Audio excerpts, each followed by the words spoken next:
লীলা সত্যি বৈষ্ণব সেবা এই পালাটি পরিবেশন করতে গিয়ে তোমার অনেক ভুল ত্রুটি হতে পারে, কারণ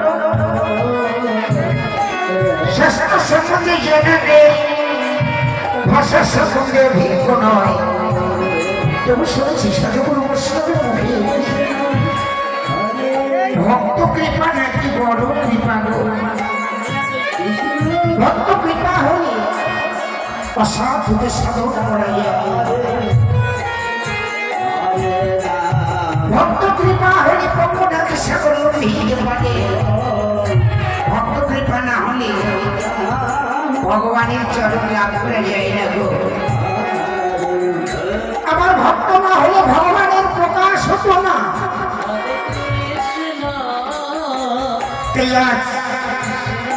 ভক্ত চরণ ধরি মাথায় নিয়ে শুরু করছি নামের মাধ্যমে লীলা।